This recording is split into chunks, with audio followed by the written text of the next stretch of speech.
I'm currently on the border between Nepal and India on the foothills of the Himalayas. Here is the best place in the world to see red pandas in the wild.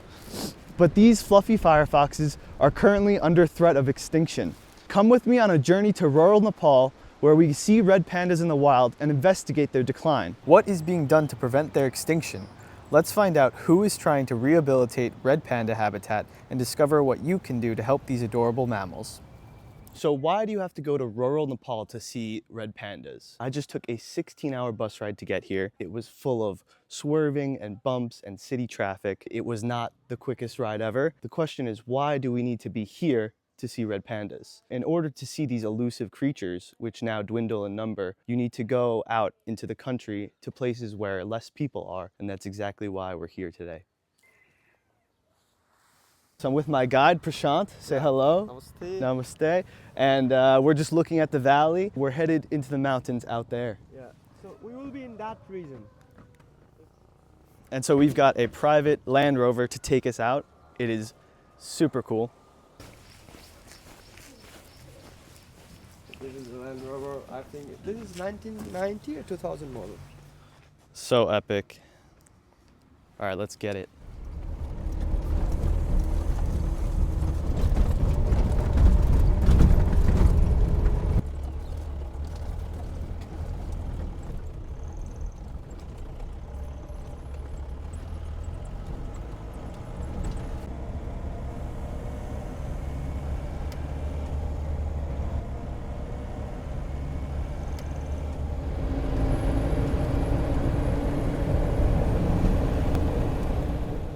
So we've just arrived to the forest and we're strolling through, getting our first look at prime habitat that the red panda lives in. This is known as the Mahavar Forest, which is a biodiversity hotspot. This is the place to be. It's home to these beautiful rhododendron trees, which is where the red pandas live. They are arboreal, meaning they spend most of their times in the trees. Right now we're taking a walk to an area of the forest where hopefully we can get our first look at the red panda. One of the forest guides, just after arriving, has already spotted the red panda, so we're walking over now to the other side of the valley to take a look.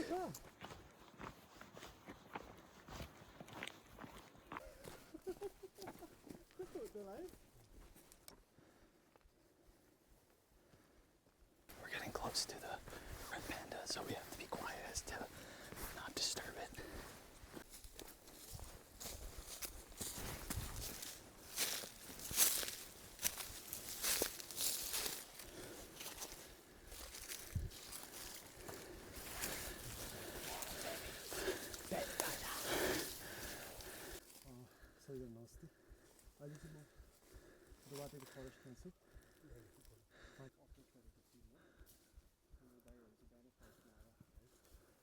He's 10 meters away, just right up in the trees, sitting there. It's gotta be the cutest creature I've ever seen. Today, there's an estimated 2,500 to 10,000 remaining in the wild. So this is such a rare thing to find, and it's so special. Red pandas prefer cold environments, and that's why you find them at high elevations, and it's why they're so fluffy. Their color red is because the red fur camouflages in with the red moss that you find in this temperate, wet forest. It makes them perfect camouflage experts, and that combined with their claws and tail make them perfect for jumping around in the trees. And so we just came around back of the panda, and Prashant was telling me that he turned his head right away towards us. We are kind of trapping it because it feels endangered by our presence, so it just wants to stay put in the tree where it's safe, and it's watching our every move.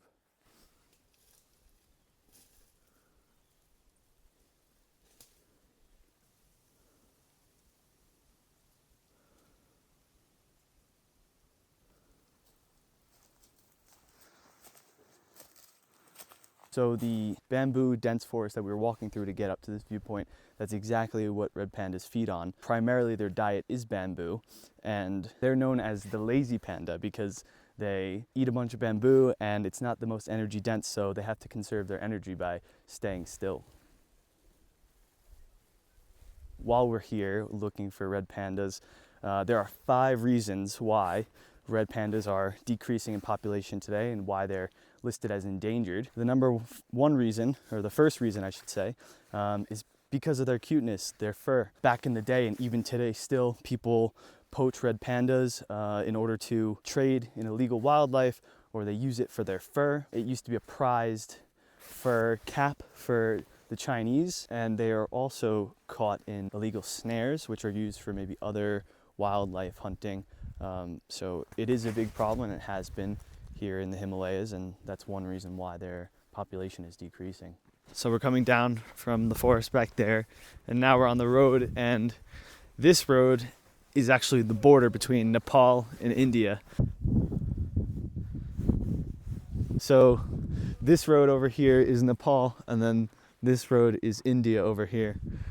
So that's a new country for me. Woo! We're here warming up with the Indian border guards. In India and Nepal, huh? Good friendship here. This is not in other side in Pakistan or the other border. Yeah. Even in Bangladesh now there has been conflict, but in Nepal side, every time, all side, we have long border, and we are so familiar with each other. Like this is the vibes over here. It's good vibes. Yeah. Tamil Nadu. Oh, pura south se. And so now technically, because we're on the down road, this is India. That lake belongs to India, so does this road. So now I can legally say I've been to India.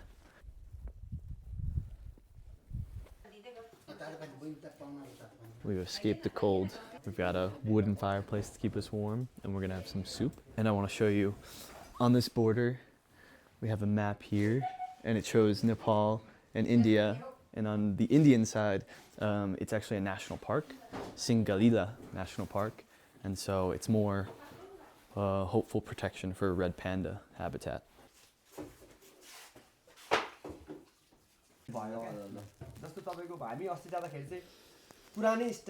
So we're just sharing some tea with tourists that have come from Darjeeling.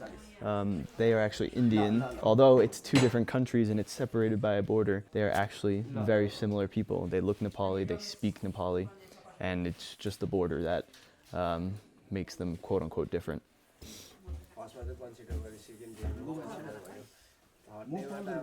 So we were just served a traditional Tibetan soup, which is called tendu. They're like thick, very thick noodles mixed with like carrots and potatoes and the hearty stew.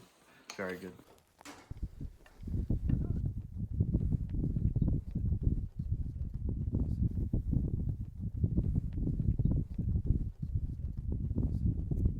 And it is very cold. You can see icicles everywhere, and you have to stay warm in this weather.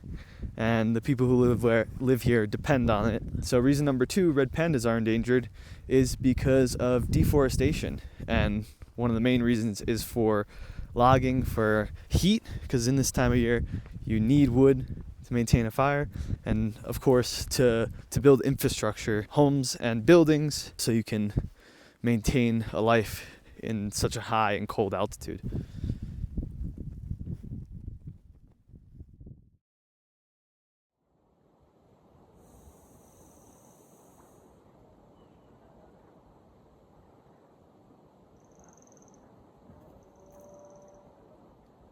Good morning to a new day in red panda habitat. It was super cold last night. It dropped well below freezing. I had to bundle up as much as I could. And so to what I was saying before, logging is extremely important here to survive in the winter.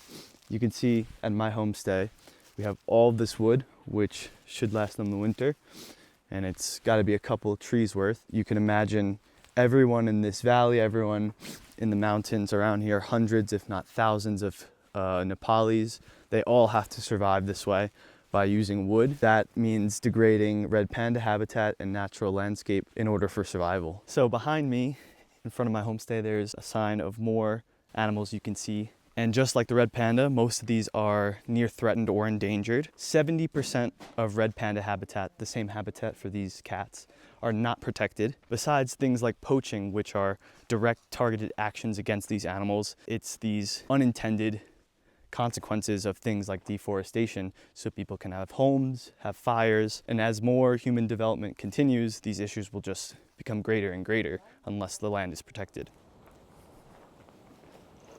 So we are just walking through one of the many rural towns here, and this brings me to reason 4 and 5 for red panda population decline, and that has to do with agriculture. Behind me you see some cropland for people to live, and of course where there's people you need food, and that requires land for farming. What requires more space and resources is animal agriculture, and reason number 5, it's the cattle that roam around here that require the most amount of space. Let's say whether they're grazing around the forest or whether they require their own pasture land, they still need food in the form of plants, and that requires cropland in it of itself. All this agriculture require more space, and that means less forest for the red panda.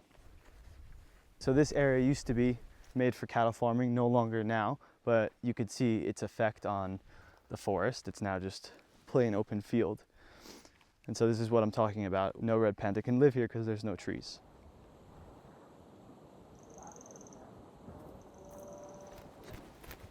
Oh, we just found another panda.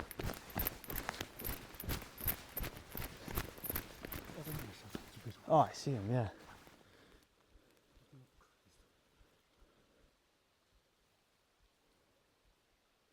He's way up in the trees, but we saw him from this path right here.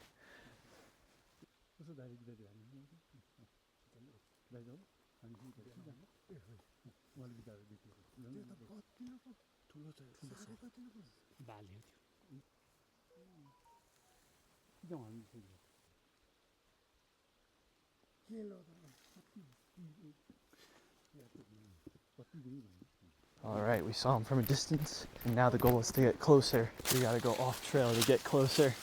This is where it gets crazy. Oh geez.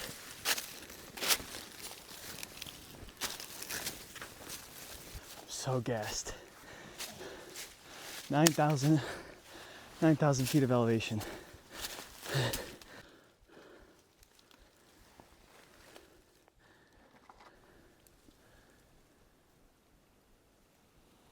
So while we're with the panda, I think it'd be cool to give some panda facts. Pandas, they live to be, 5 to 10 years old in the wild. They are experts at living in the cold here. They have 2 coats, one very thick undercoat and then a fluffy outer coat. And it's also their super long and fluffy tail they use to keep them warm. They call it a torpor when they wrap the tail around them, and it's used to kind of keep them warm and help them sleep, and they go into some sort of metabolic state to conserve energy, especially this time of year when it's so cold. I bet they're a lot more relaxed than the summertime.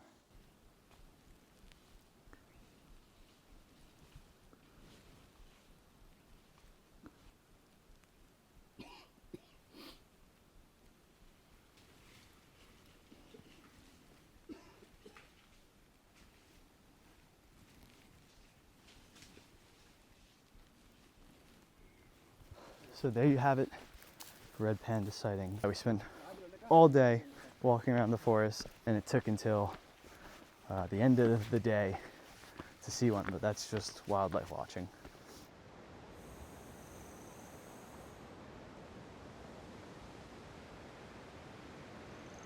So threat number 5 to the red panda is climate change. If you combine the previous 4 threats, where human development has cut down forest here, and it's fragmented forest into different patches, and it's made pandas isolated and harder to move around, and then you add climate change, where changes in weather make it more difficult for vegetation to grow where it used to, it means less food available for the red panda and less habitat for the red panda, which is ultimately a horrible combination. And climate change is something we all have a part of. We are all responsible for something like the threat to the red panda. But the good news is there is something you can do and everybody can do to help red pandas and the environment. The first thing is do your part for climate change. Learning to live more sustainably is one of the best ways you can have a hand in living for a green future. And one of the best ways to do that is by eating less meat and dairy. By adopting a plant-based diet, you can reduce your environmental footprint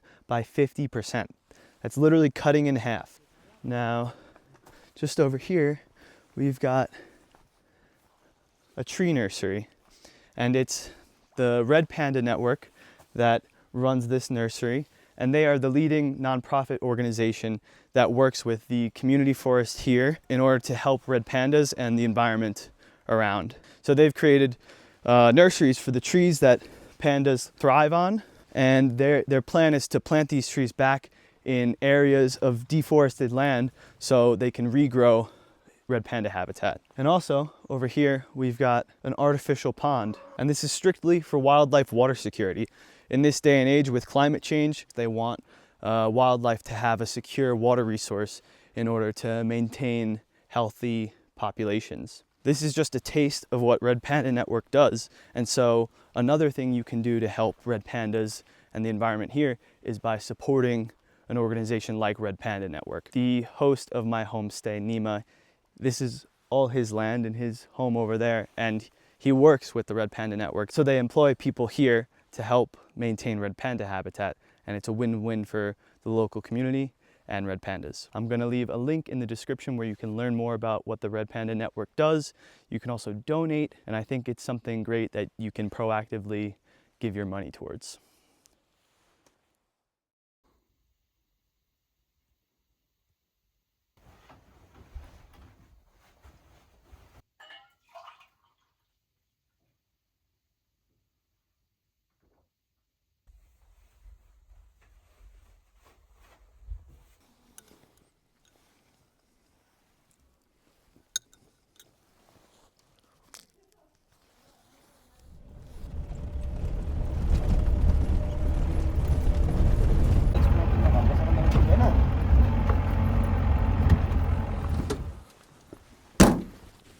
Good morning.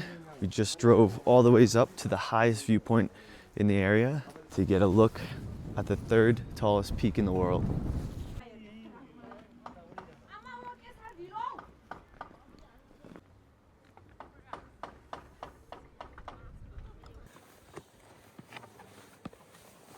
So I'm standing on the highest mountain in the lower Himalayas right now, and you get the best viewpoint of the Himalayas, the highest peaks of the world. Right in front of me you have the third highest peak, Khatsaringa, and this is the Khatsaringa mountain range over in East Nepal. And then if you look west, you can see the tallest mountain in the world, Mount Everest, as well as the rest of the Himalayas. We're smack dab right on the India-Nepal border. Right down below me, all of this to the east is India. And behind me and over here is Nepal. And the border snakes its way across this ridge all the ways up to Khatsaringa, the third tallest peak, where it shares a border with Nepal, India, and China. So geographically, we are in such a special place, and it's a privilege to be here. And it's crazy that this is the best place in the world to see red pandas.